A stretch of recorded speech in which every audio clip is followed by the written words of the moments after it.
Okay, here we are trying to set up our PI. We're going for a gas planet, and I'm going to show you how to extract coolant in a single process without having to transfer from the planet back to the POCO.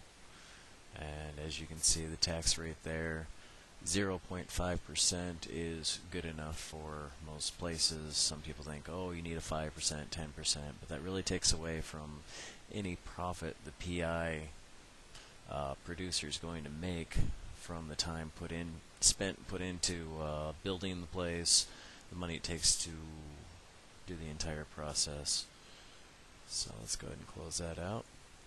As you can see, I'm sitting inside of a POS bubble, and inside my cargo hold I have my command centers. You do not have to warp to the planets, you just have to be in the solar system and have the command centers sitting inside of your cargo hold in order for this to work.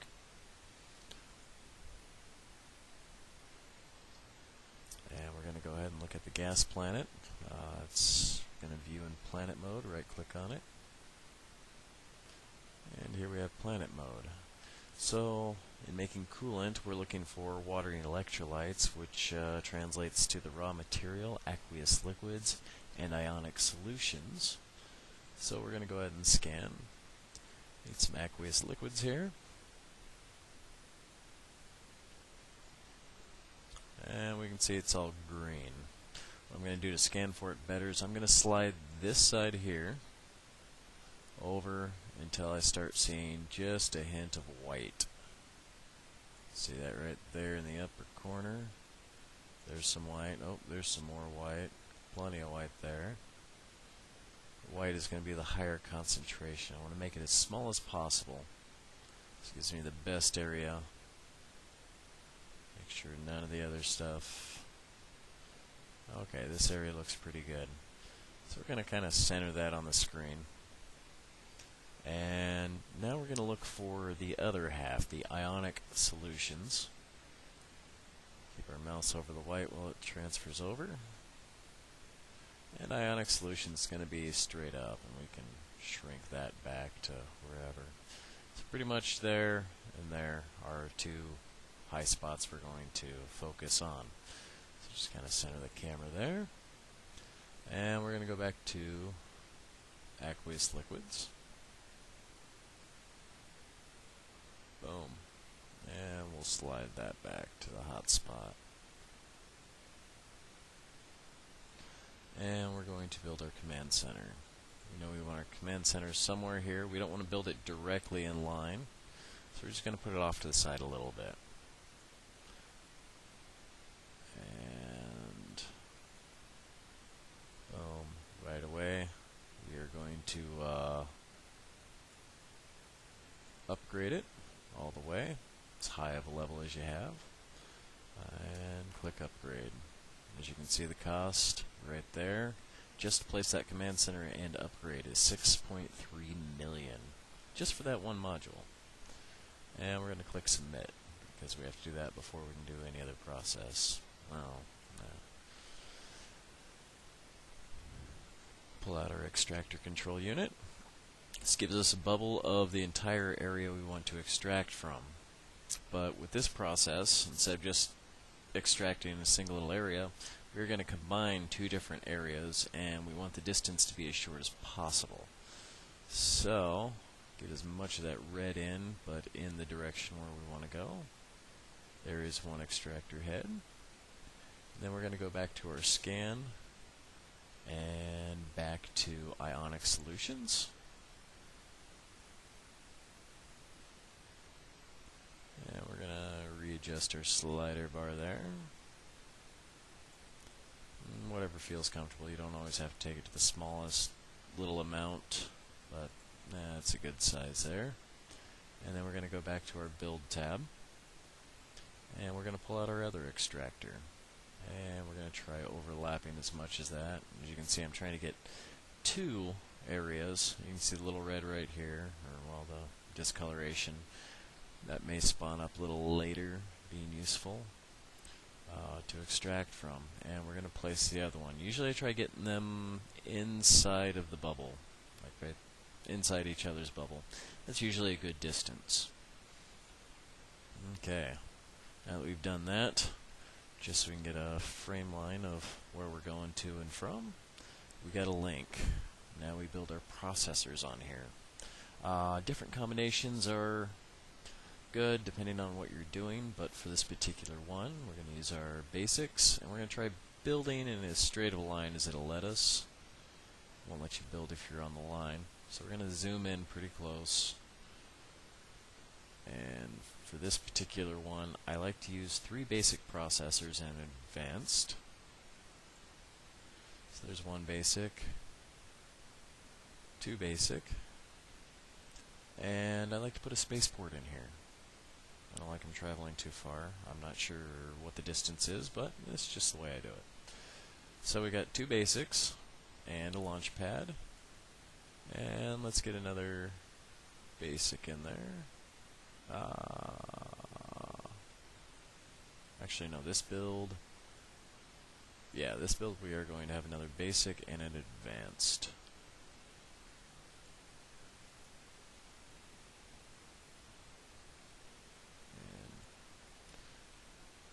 And an advanced.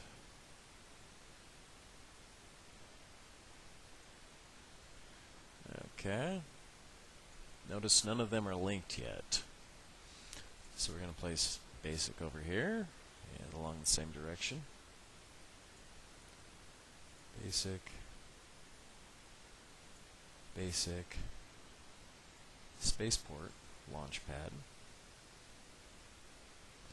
And you'll see why I use multiple launch pads here in a second. And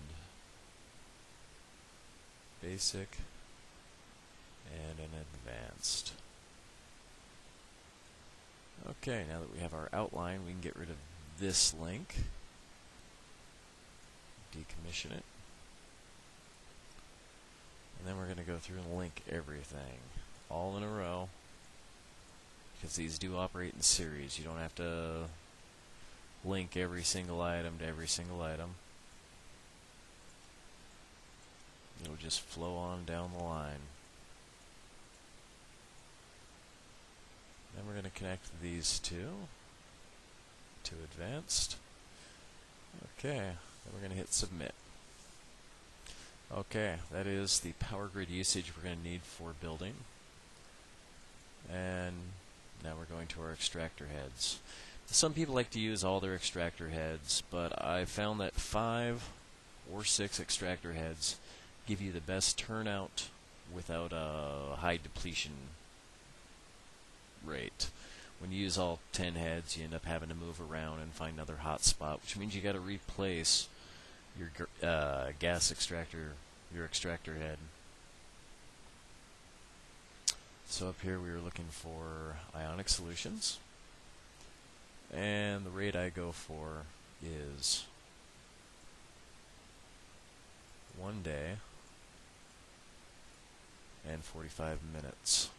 You can see the cycle time is 15 minutes, whereas if you go 1 day, 1 hour, the cycle time is now 30 minutes.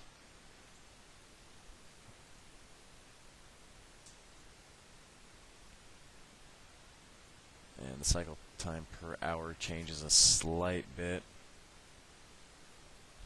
And your total, 613, 605. But I like the 15-minute cycle time because it keeps kind of ahead of my processors. They're not waiting. There's 2 cycles in between there, 1 cycle on the processor. Okay. Now we're going to see how to move these about so that it fits. Basically, I go off the total here, and I kind of move around until I find the hot spot. Looks like 655-ish. It's that one. And let's see, 77 is what I saw. I saw an 80 in there. Just kind of move it around. Sometimes off to the corners, depending on your skills. There might be more over here you can't see. But my skills are pretty close to perfect, so I'm looking for about 680. It's probably my hot spot here. 679, 681 there. There we go. Next one, 700, 705, 722, that's 723. And I saw an 810.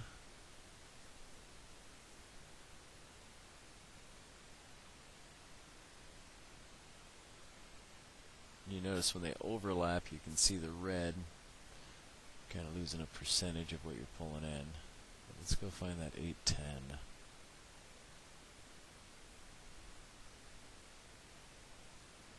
There we go.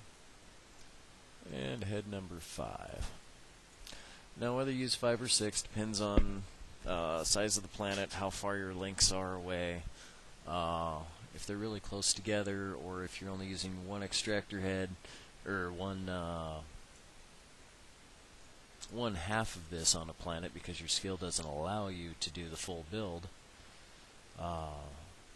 yeah, then you can use more heads, but again, your depletion rate will be a bit higher, so you'll have less to extract the next time unless you let it sit. So 940, let's just go with 941 there, call it good. So what we're going to do is we're going to install the program, and while we're here, we're going to click on the extractor control unit. I'm going to go back here and double click on the ionic solutions because it is not routed. Its destination is now the launch pad. So whatever it extracts, it's going to send directly down the line to the launch pad. And we're going to click submit. And we're going to do the same thing with the other side. This time, we're going for aqueous liquids. And as you can see, we installed 5 heads there, and with the distance, we only allowed 3 heads here. So, we know our max heads would be, yeah, I can't count at the moment, 8. So we're going to go back here real quick. And we're going to survey. It's not going to let us.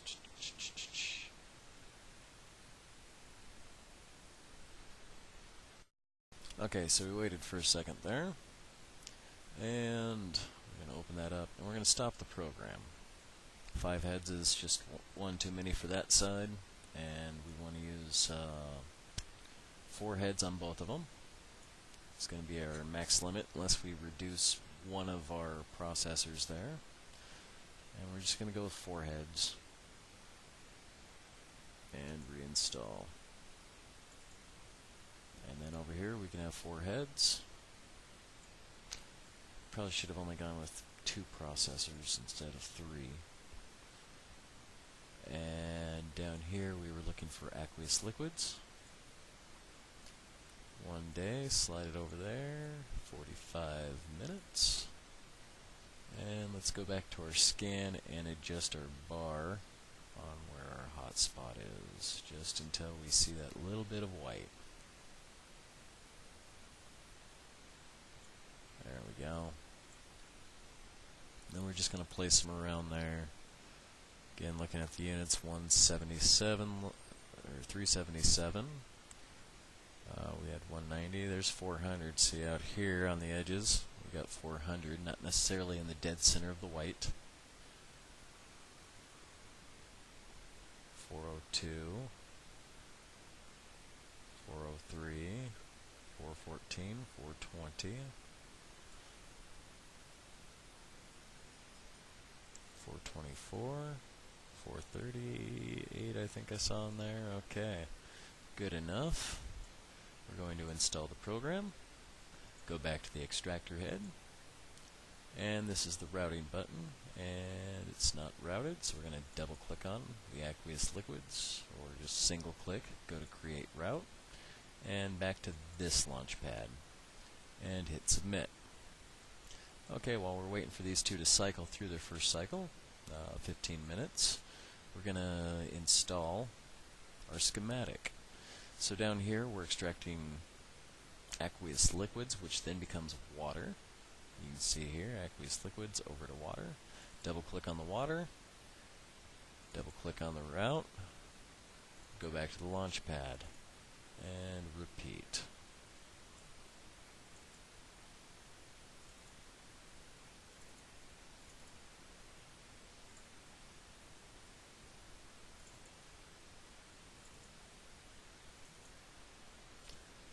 And for advanced, what we're looking to build is coolant. I wish we could expand that. Coolant, double route, and we're going to put this coolant to this side to help keep it balanced. And this one's going to be coolant also. And it's going to go back to that launch pad. Up here we have electrolytes.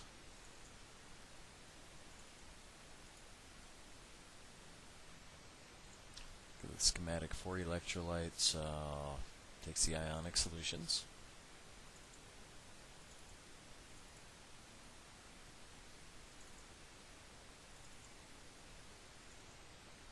Okay, everything is routed, and we click submit one time. And now we just have to wait for our cycle time.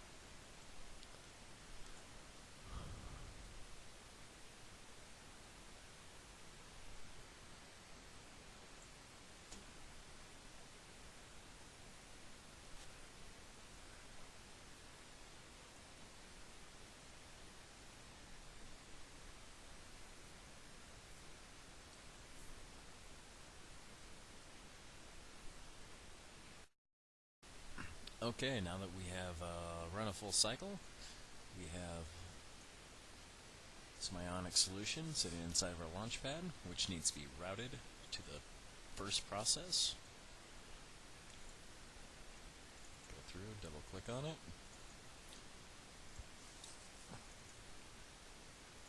And those are all three we're going to be routed to. Hit submit. First round is not going to fill up all of them. Depending on how many heads, how much it actually fills up. As you can see from the per hour on the scan, approximately 30K an hour, or 30K every 15 minutes. And those have all been routed. They're going to head back in there.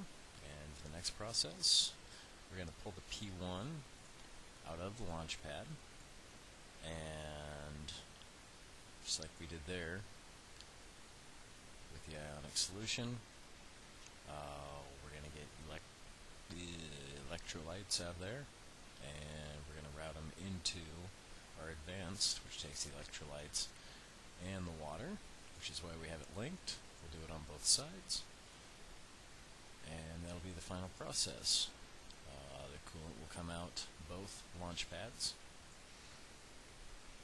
and you can export out of just the one time off the planet.